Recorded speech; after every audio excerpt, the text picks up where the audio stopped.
in 7th spot. In 6th out of Wichita as well, Vice Grips 2. They held the lead for a brief moment. And from Edmond, here in Edmond, Boulevard Bowl, the host team. And in 4th place, making that strong move, but not quite enough, Sturgeon Bay Apparel out of De Pere, Wisconsin. Well, Lucido, a 2-time National Collegiate Team champion, once with University of Nebraska and once with Lake Erie Community College. And that a good opening shot. Remember, we're bowling on lanes 37 and 38 here at Boulevard Bowl in Edmond, Oklahoma, and this is a 2-game match, so you switch lanes after each game. The players complete this full game on the left lane, this team, and then of course Columbia on the right-hand lane will bowl their full game. Total pins wins the match.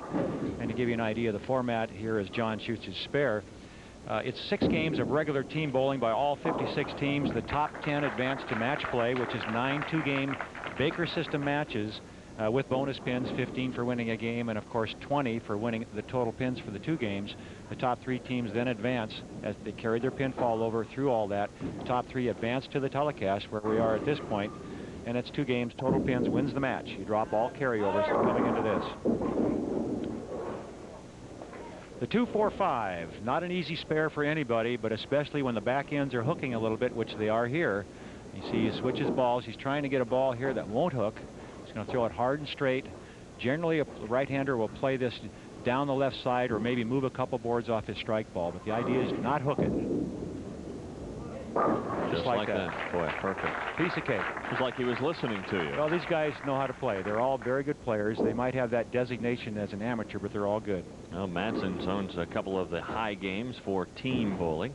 And Rick Miller of Matson's, who is up now with the high game of 289. He also had the high series. And Rick Miller, the hot bowler for Matson's this weekend here in Edmond. I think he's 3 for 3 today as far as that goes. As a matter of fact, he is. And you see Miller with 2 of the high series and the high qualifying average of 241.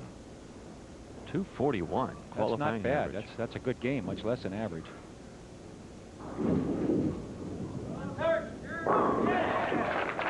He's 3 really, for 3 him, too. yeah, he's creating a lot of area on the lane, much more than any of the other players, and he's nice and relaxed. And you get another look at that. Watch how he gets this ball well down the lane, but way out near the channel. I mean, he's clear out by about the 6 or 7 board. And then the ball just goes into a heavy end over end roll and sets up. Perfect strike angle.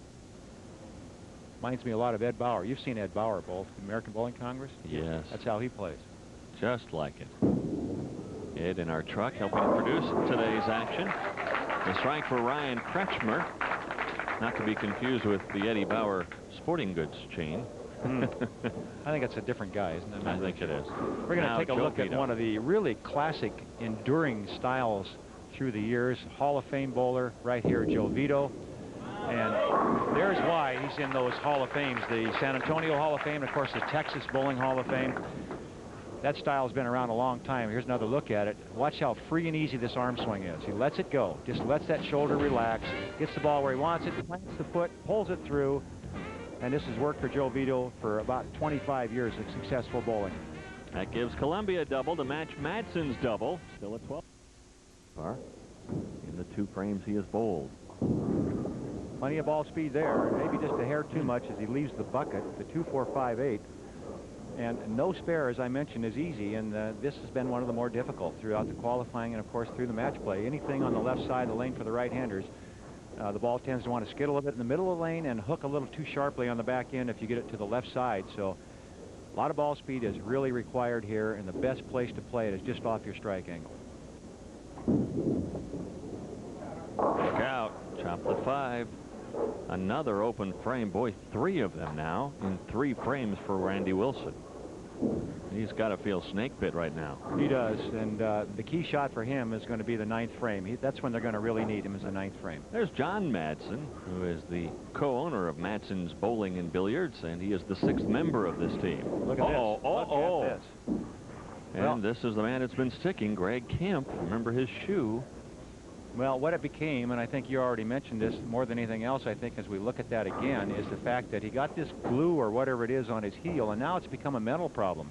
And now he's afraid that he's going to stick or slip or whatever, and this is the result of that. It's more a mental thing now, I think, than a physical thing. must make the spare. It's really a costly error already, and this could just make it even worse than he did.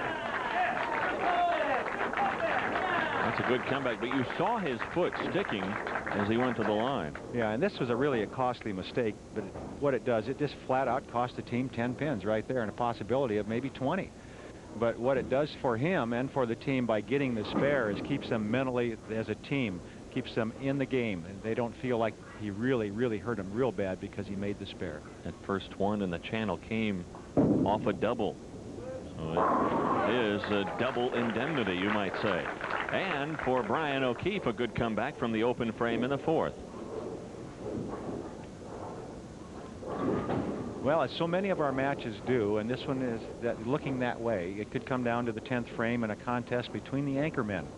And here's the guy with the experience right here. He's been around. He's been here before. He's been on the telecast before several times. Defending world champions. We let that one go. He knew it was in trouble the moment it left his hand. Here it is right here, and it looks like he just kind of hung up in the thumb hole a little bit. Didn't get it off clean, and didn't get the rotation he wanted, and that's why the ball doesn't come back. Left only the 2-pin. Really a very simple spare, and if anybody can throw it hard, this young man can get it down there in a hurry. Just like that. Zip, bang. Covers it nicely. So we're back to the top of the lineup now as you take a peek at the scoreboard, and you find Madsen's on top by 7. Last time through the lineup, last time to help your team after after Losito throws this ball, he'll be sitting down on the bench watching the rest of his team and hoping that they will continue on throwing strikes. He needs this one badly. Pulled it again, and again he got the reaction he was looking for.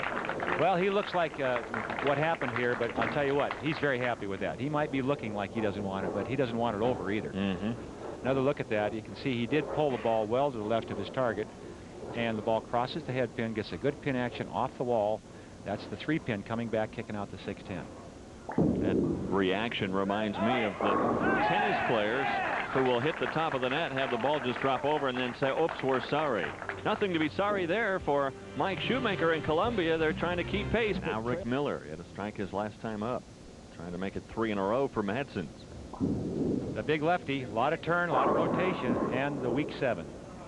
Whenever you see the pin lay in the channel like that, we call it the weak 7. Now, I don't know why they call it a weak 7, but they do. Here's another look at it. Now watch what happens to the left side of the lane here. Watch the 2-pin go into the 4, kick it into the channel, and it lays there. It doesn't bounce out and kick out the 7-pin. And generally, it's not because the ball didn't hit very hard or you had good rotation. It's because it's a little bit behind the head pin. Too much hook.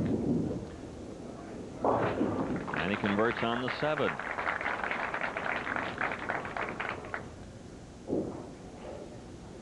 Well, a chance now for Columbia to make a move, and Nino has been superb. 3 strikes in 3 frames. There's an interesting thing on the screen right now, Dave. Yeah. 279 triplicate. Probably one hit for having 3 300 games. Way out there this time, and that one didn't get back. Remember, he's been creating more and more area on the lane. The first time he bowled on the left-hand lane, lane 37, he set it down early. The ball got back. The next time he set it down, gave it a little more room, it got back. And then on 38, it got it out to about the 6 board, it got back. This time he got it out to about the 3 board, and it doesn't get back. It loses its momentum, its side rotation. It goes into an end-over-end roll and stops hooking.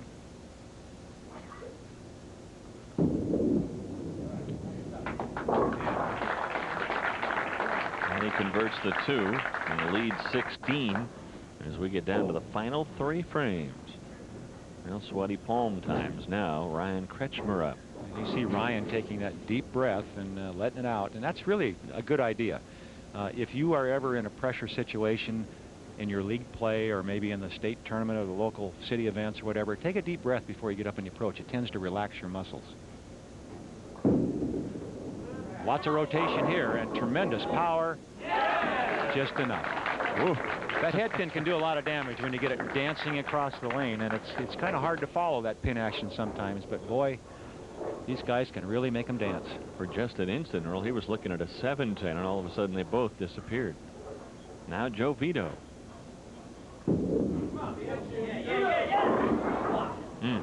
Only the 4-pin for Joe, and that was really kind of a crucial shot for his team. They're running out of frames, and it's going to come down to those last few. Joe looks like a shortstop throwing to second base, doesn't he, on the double play? But he gets the job done, and this, I mentioned before, is a very successful style. It's just a little high in the pocket. One of the very few players that has been playing the lane condition around the second arrow. Most of the players playing way inside around the 4th arrow. So the spare for Vito in the 8th frame. The lead back to 17 now. The man who's had the most problems for Madsen.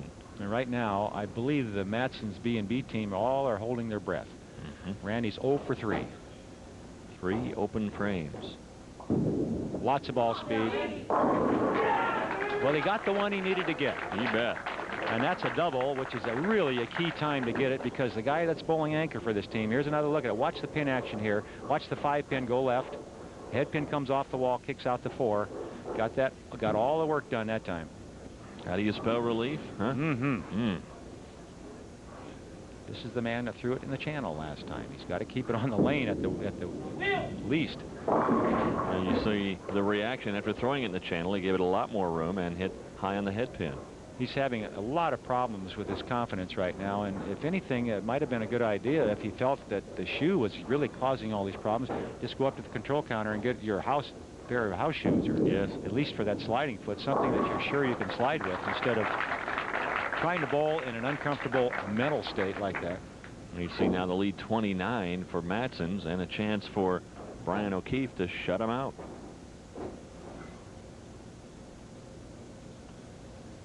In fact, he needs just 2 pins for the win. I'll bet he doesn't know that. He's thinking aggressive. I'm going to go out and get a strike. Way out on the lane. This one will go out there about 8-9 feet in the air. Well, he got one the wrong way, but he'll take it. Yeah, I like the way they look when they turn around and come back like, oh man, I really feel bad that I got like that. No one ever feels bad with a strike. I don't care how it not happens. deep down inside in the heart. No the rest way. of the guys on the bench are looking kind of depressed, like, gee whiz, you know, you shouldn't have done that. But hey, no style points. But no hey, style points. It looks good on the scoreboard. You hate to get beat with a Brooklyn, but this match was over. So you see the depression, and where did we go wrong, guys? You know, that's better than that, right? Now that other shot carried, that Brooklyn cross. Right. You know, this is a great ball, and he leaves a solid 9. Yeah, I always consider the Brooklyn hits, the ones that go for strikes, as a payback for the ones you hit solid and don't get. Well, that's all you 175 average bowlers. You bet. These guys are 220 average. They expect to throw every ball in the pocket. You're right. You're absolutely right. I'm happy to see it go on the Brooklyn. It's not straight through the nose. That's right. Yeah, just kind of finishing it out here and trying to show off a little bit, which he does. So a disappointing finish for Columbia. Columbia struggled.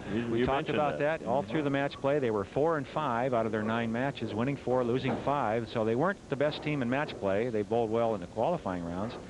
But our next match for the championship should be exciting, because the team that's leading this thing, the Pro Sports System team, were really dominant in match play. They got the job done, and they really came on at the end. So I expect some excitement, some fireworks, and maybe some real good scores. We'll see if that momentum will carry over. By the way, in the earlier match play, Madsen's defeated Columbia then as well, but it was much closer, 373 to 364, winning each game by 5 pins or less. And the finishing touches for Columbia, but Madsen's will move on to face our top qualifier. There's the final score. They win by Oklahoma.